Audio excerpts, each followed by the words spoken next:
Let's welcome him. Good afternoon, everyone. If you can hear me, so good afternoon. It is an honor to be given the opportunity to share my research. And thank you for giving me the opportunity to speak here. And the title of today's talk is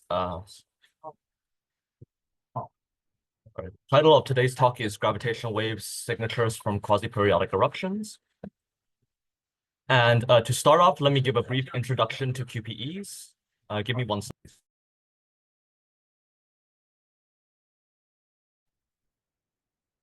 Sorry. To start off, let me give a brief introduction to quasi-periodic eruptions, also known as QPEs for short. So what are these QPEs?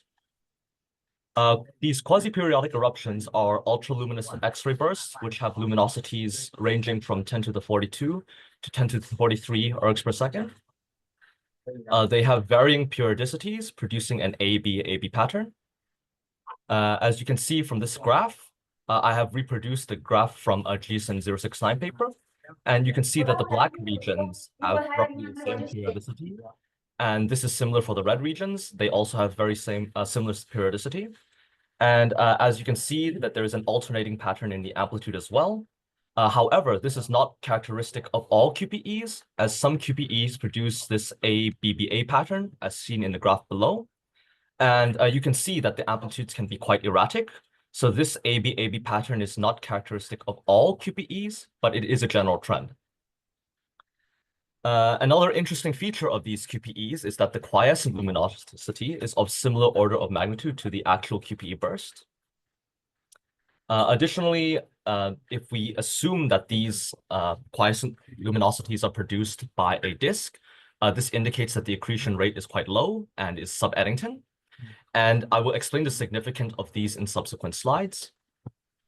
And the main issue for us theoreticians is that the mechanism that drive these QPE flares is still unknown, as there are many different models to propose and explain how these flare is produced. However, the model that we focus on is called the secondary EMRI disk collision model, or some may know it as the star disk collision model. And the reason why we focus on this particular model is because out of the current models explaining QPEs, this one is the most likely one to produce a detectable gravitational wave signature. And hopefully this would serve as a gravitational wave counterpart to the electromagnetic signatures. So let me preface by introducing the model.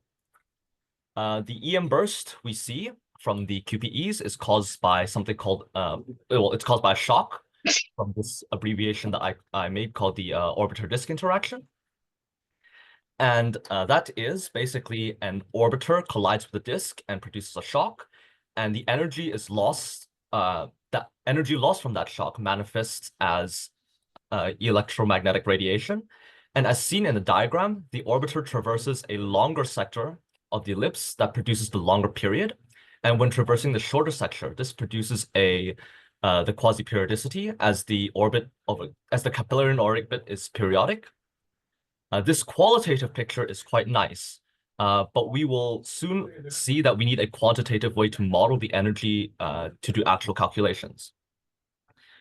So we can see, so we modeled the energy loss from the orbiter-disk interaction as dynamical friction, and this model was provided by Chandra when describing the collision of galaxies and using basically when the galaxies collide, they have a drag force, and this causes the orbiters to move more slowly. So the energy loss is given by this equation right here, and I don't want to go into the nitty-gritty details of the calculations, but I want to give you a general idea of what this equation means. So this term can be thought of as an effective force that increases with the mass of the orbiter, indicated by mu. And this term here is some effective thickness that, well, as you can see in the equation, as iota decreases, this thickness increases. And as you can see from the picture, as you decrease the inclination angle, basically the orbiter has to travel through more of the medium. And as a result, this induces a larger drag force due to dynamical friction.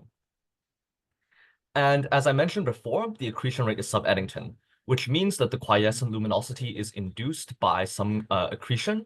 and the disk can be modeled by the standard Shakura-Sanyaev model, as opposed to some other more exotic accretion models like the Polish donut or others. Though I will note that this model provided in our research is generalizable to any disk model. Till now, are there any questions? If not, I will continue. So before talking about our model, let me discuss some constraints on the EMRI system that we can infer from observations. So, well, you may ask, what physical quantities can we constrain, and how stringent are these constraints? So recall from the previous model, the energy loss from the orbiter is given by this equation, where you have the effective force and the effective thickness. What we can do is plot the mass on the y-axis and the inclination angle on the x-axis. And using the energy from the observation, we can try to constrain the mass of the orbiter based on the inclination angle. And we use the observations from XMM5 and XMM6 to plot a contour. And we can see that the orbiter has a maximum mass of 120 solar masses. And this is physically consistent because the largest black holes we have seen detected by LIGO was an intermediate mass black hole of mass 142 solar masses. Additionally, we can try to constrain the eccentricity using Kepler's law. So this equation shows Kepler how we calculate the time period. And from here, we plot the contour varying the eccentricity and the phase. And we can see that as well, unfortunately, the constraint on the eccentricity is not so stringent, as the orbiter can have a smaller orbital phase to conserve the time period seen in observations. The current literature suggests that the quasi-periodic eruptions we see most likely have low eccentricities. And although this is likely, we will demonstrate later why we cannot fully rule out highly eccentric EMRIs. And after providing a constraint on the observations, now comes the methodology section. And I will talk about how I evolve these orbits, adding the additional physics of the orbiter-disk interactions. So as you learn in undergraduate physics, we are always taught to look for symmetries to make problems easier. And even in general relativity, this is the case. But when considering more realistic systems, this cannot always be satisfied. And this is why I put the constant of motion in quotations. So by Noether theorem, since the Kerr metric is invariant of t and phi, we know that the energy and the z angular momentum is conserved. And additionally, you can use things like Poisson's theorem. You will find that there's an additional conserved quantity called the Carter constant. And you can think of this as the magnitude of the angular momentum in the xy plane. But if you include gravitational waves, there is also energy and angular momentum loss due to radiation. And this causes the orbit to shrink and circularize. And the expression for the power and the rate of change in angular momentum is rather complicated. And if you're interested, we can discuss how it's derived later. But for now, I can just tell you that we can account for this in numerical simulations.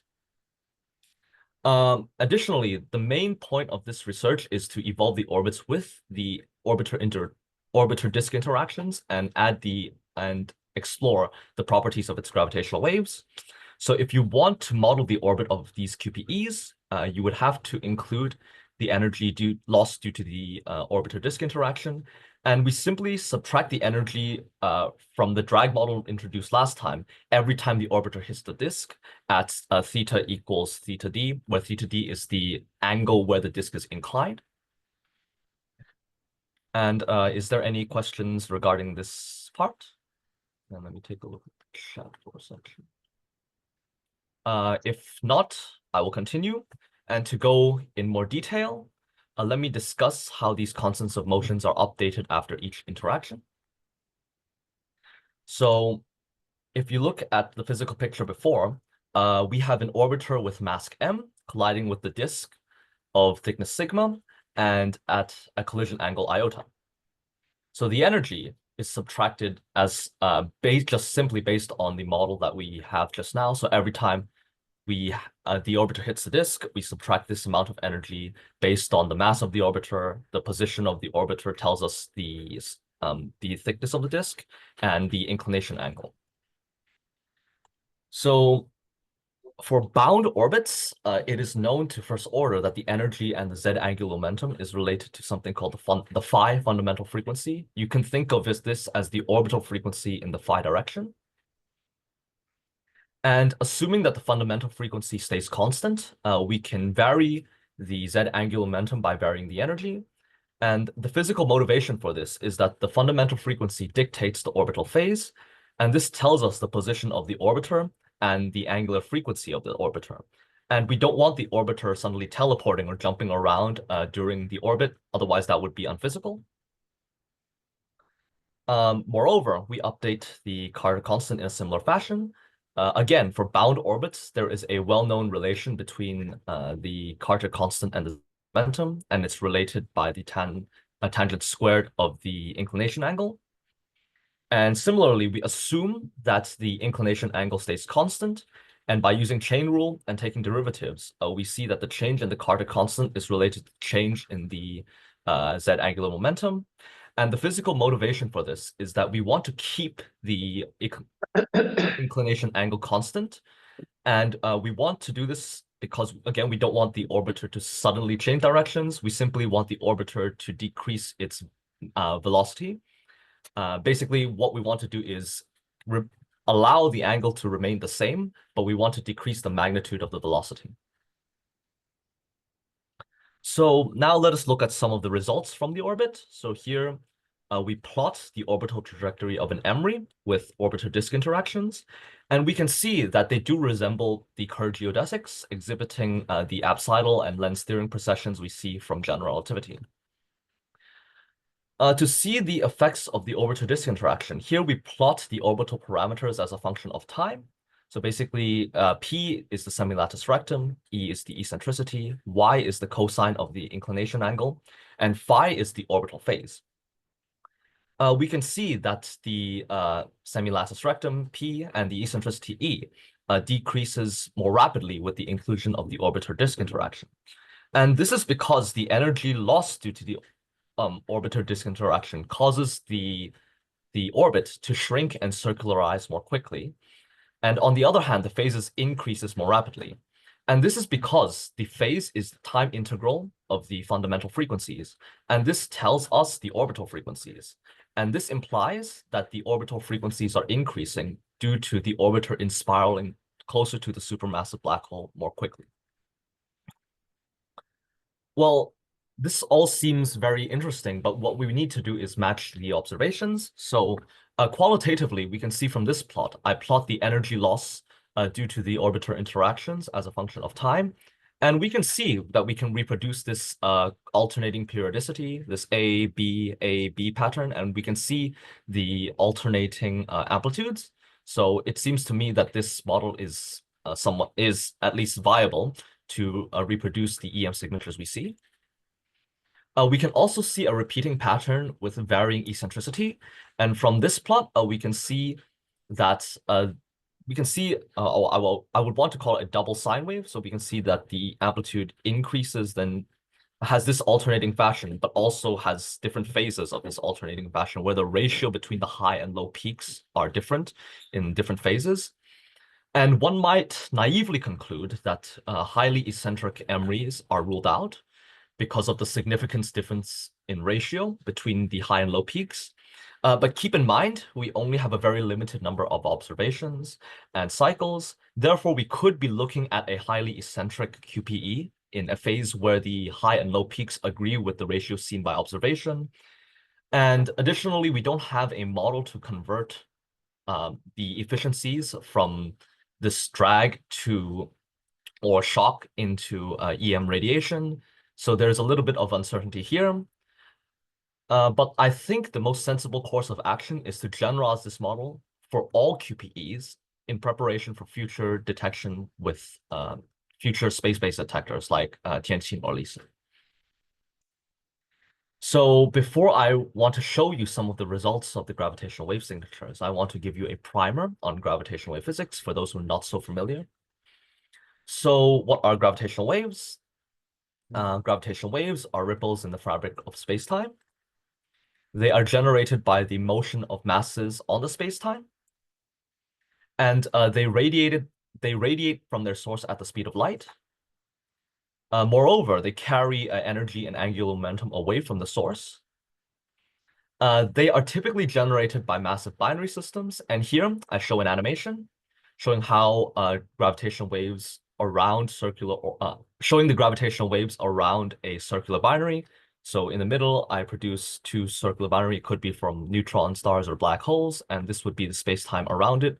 And it does look very dramatic, but the strain is actually quite small. So from a distance, let's say a couple hundred kiloparsecs, these strains could be 10 to the minus 21. So the strain is very, very small compared to what we see in this dramatic picture. So let me continue. But the gravitational wave from EMRIs are quite different to those we see from LVK sources because they use a completely different mathematical formalisms. The gravitational wave from EMRIs are calculated using the Teukolsky equation, and they use a technique called black hole perturbation theory with a source term. And I won't go into the details of that, but if you want to ask me about this in the Q&A section, we can talk about that later. So the EMRIs the gravitational waves produced by EMRIs are in the millihertz range. They are different to LVK sources as those gravitational waves are produced in the kilohertz band. So to show this, we can see this noise curve. These gravitational waves from EMRIs are best measured by space-based detectors like LISA and TianQin because the noise curve is minimized in the millihertz range. Another thing is that since the quadrupolar frequency of gravitational waves is twice the orbital frequency, and for the record, the quadrupolar frequency is the dominant frequency for the gravitational wave, LISA and TianQin are more adapted for detecting sources involving supermassive black holes like EMRIs or IMRIs. So here we show the time domain and frequency domain waveform for a circular EMRI. And we can see in the time domain waveform, it is a sine wave. And we can see in the frequency domain waveform, there's only one fundamental frequency, which is the quadrupolar frequency. So, but if you introduce eccentricities, basically, well, as we increase the eccentricities, we need to sum higher gravitational wave modes to produce the variation in amplitude and phase. So here we plot the time domain and the frequency domain waveform for an EMRI with eccentricity of 0.5. And we can see that in the frequency domain waveform, there are higher harmonics. But to understand the time domain waveform, we can use the fact that the gravitational potential increases with 1 over r. And so the closer the orbiter is to the supermassive black hole, the higher the strain. So a low peak here would correspond to an orbiter at apocenter. And a high peak here would correspond to an orbiter at pericenter. And unlike LVK sources, since the orbital frequencies are so low and the energy loss due to gravitational radiation is so small, the merger times for EMRIs can be several thousands of years. So for pedagogical purposes, I have animated an EMRI with its gravitational wave signature. And we can see that when the orbiter travels through apocenter, it produces a low peak. Basically, every time it passes through apocenter, you can see that the strain is very low. But every time it passes through pericenter, it produces a high peak. And you can see that the gravitational wave signatures exhibit some periodicity, as quasi-Keplerian orbits are intrinsically quasi-periodic as well. So now comes what everybody's been waiting for, and now we can actually talk about the results. So here I plot the gravitational wave signatures of an EMRI with orbiter-disk interactions shown in red and a vacuum EMRI shown in blue. And we can see here from the time domain waveform, we can see here that in the time domain waveform, there is not much variation between the blue and red. In the beginning, at least, and this makes sense because the energy loss due to the orbiter disk interaction is very small. It's about 10 to the minus 6 times the the orbital binding energy. And to prevent clutter, I've actually truncated the waveform. But you can see there are differences later on by plotting the entire waveform in the frequency domain. And over time, the change becomes more drastic. As you can see that the blue and red, the dominant peaks align, but there are many, many perturbations in the higher frequencies. And this is caused by the additional perturbations by the orbiter-disk interaction. However, what is more interesting is that we can see that as we increase the eccentricity, we can see that the time domain waveform deviates more quickly. You can see here, you can pretty much see not much difference from 3 times 10 to the 5, but you can see a clear difference at about 2 times 10 to the 5 here. And and additionally, in the frequency domain waveform, there are also additional perturbations not seen in the lower frequencies and lower eccentricities. Physically, this is larger. This deviation in waveform is present because for larger eccentricities, you can have more energy loss when the orbiter collides at pericenter, as the orbiter's velocity is much higher at pericenter, and additionally, the disk is thicker at pericenter, causing more energy loss due to dynamical friction. And as a proof of concept, basically, you can see that this is not an isolated trend. As we increase the eccentricity, this one is for eccentricity of 0.5. This one is of eccentricity 0.75. And you can see that the waveforms deviate very early on due to the orbiter-disk interactions. As a theorist, I would say these results are interesting in itself. But if we want to connect these two observations, we should probably provide a quantitative measure of the detectability and the distinguishability. So let us talk about SNRs. So the SNR, or the signal-to-noise ratio, is the magnitude of the signal's PSD compared to the PSD of noise. For reference, the PSD is called the power spectral density. And you can see, well, for the gravitational wave, basically, the gravitational wave PSD increases with the strain. So we can see here from this plot, we plot the SNRs for the SNR equals 100, 50, and 20. So this is indicated by the dashed lines, the dashed lines, and the solid lines respectively. And as we can see,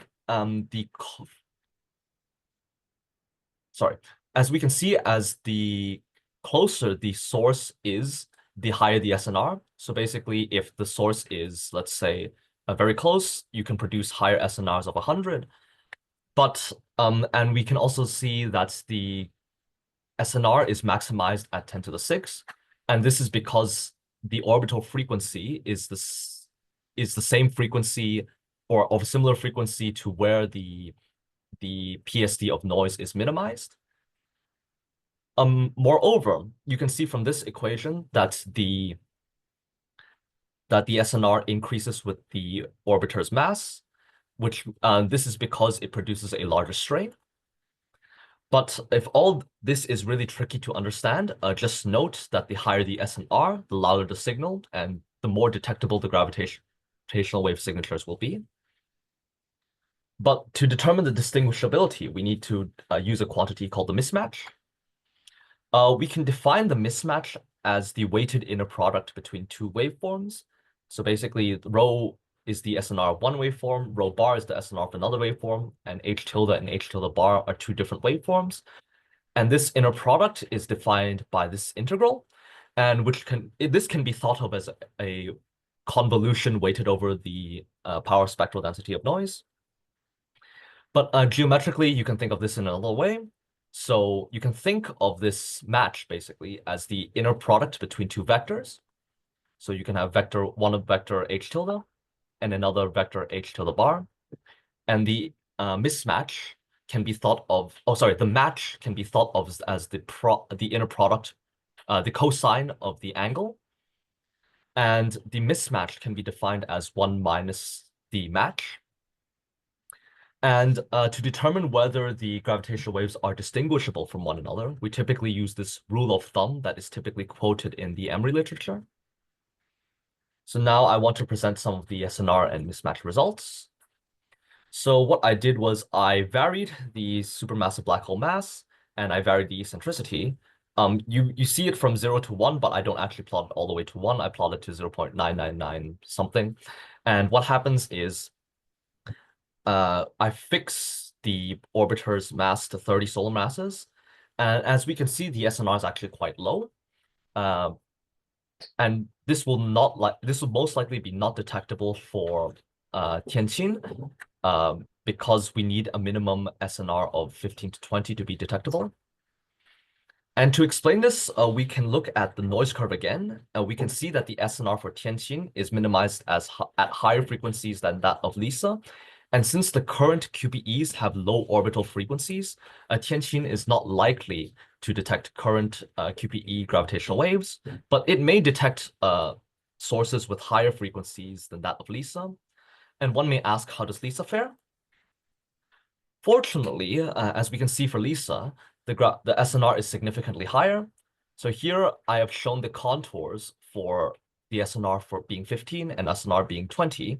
And I've also hatched the regions that satisfies the mismatch condition or the rule of thumb mentioned before, right here.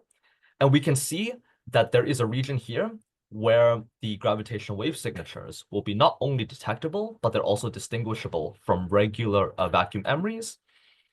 And the reason for this increase in SNR with eccentricity, as you can see, the SNR increases here as the eccentricity increases. This is because although the quadrupolar frequency is outside the LISA's detection band, the eccentricity, as shown in the plots before, induces higher harmonics, which would be detectable in LISA's detectability range. Moreover, what you can do is the same thing. You can basically plot the orbiter's mass and eccentricity, you can plot the SNR, varying the orbiter's mass and eccentricity. And here I fixed the supermassive black hole mass to be 5 × 10⁶. And we can see that the gravitational waves are detectable for higher orbiter mass and higher eccentricities, as this is because the higher mass produces the higher strain, and the higher the eccentricity allows the higher harmonics to be placed in LISA's detectability band. Again, you can play the same game. You can fix the eccentricity and plot the orbiter mass and the mass of the supermassive black hole. And here I fixed the eccentricity to be 0.5. And from the 3 plots, you can see the moral of the story is that these EMRIs need to have a sufficiently high mass and sufficiently high eccentricity to be both detectable and distinguishable. So that concludes what I've been doing for the past couple months. And now I'm going to talk about some of the implications of these results. So from the results, we can see that we have provided a novel method to determine the gravitational wave signatures of EMRIs with orbiter-disk interactions. The gravitational wave from EMRIs have sufficiently higher masses and higher eccentricities, have sufficiently high SNRs to be both detectable and distinguishable. If this EMRI disk collision model is genuine, this serves as a gravitational wave template, and hopefully this can be a viable counterpart to the EM signatures seen from current QPE observations. Alternatively, you can think of it another way. This could be a novel test for QPE models. And if this model conforms with observations, it can be used to infer properties of supermassive black holes, like its mass, the mass of orbiters around it, and probably even the disk structure. So what's actually quite beautiful about this method is that it's quite general. So you can actually use this to determine the gravitational wave signatures of other exotic objects, such as partial TDEs, EMRIs, EMRI in star clusters or dark matter halos, etc. So right now, this is kind of future work. I'm working on developing gravitational wave templates for things like partial TDEs and EMRIs with nuclear star clusters. And here I kind of show you a preliminary plot. I plot the gravitational wave signatures for a partial TDE, and I change the mass, energy, and angular momentum every time a star is tidally stripped at pericenter. So you can see that the change in amplitude is caused by the decrease in mass and decrease in energy, and the change in phase is caused by the decrease in angular momentum. And with this, I thank you all for listening, and questions and comments are always welcome. And thank you so much. Okay, thank you for the talk. For people who have questions, you can go ahead and unmute yourself.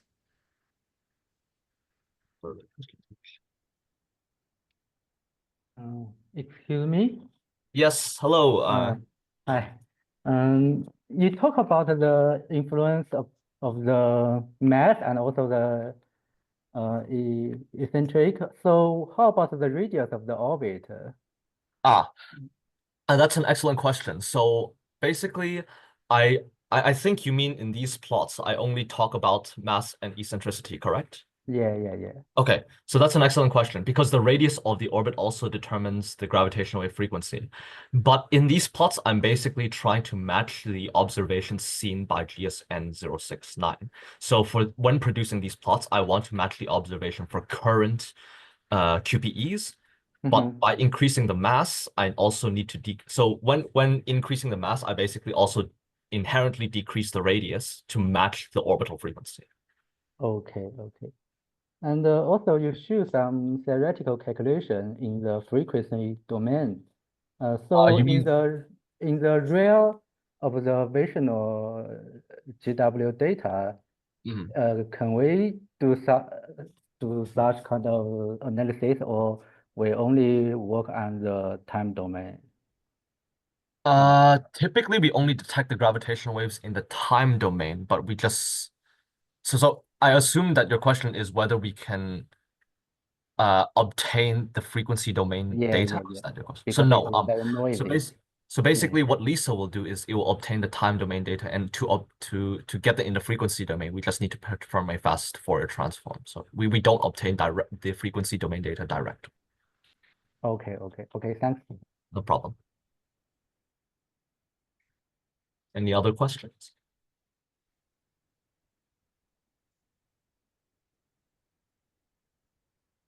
I think if you want to ask in Chinese, that's also okay, right? Yeah, I need a translation though. I'll try to. Yeah.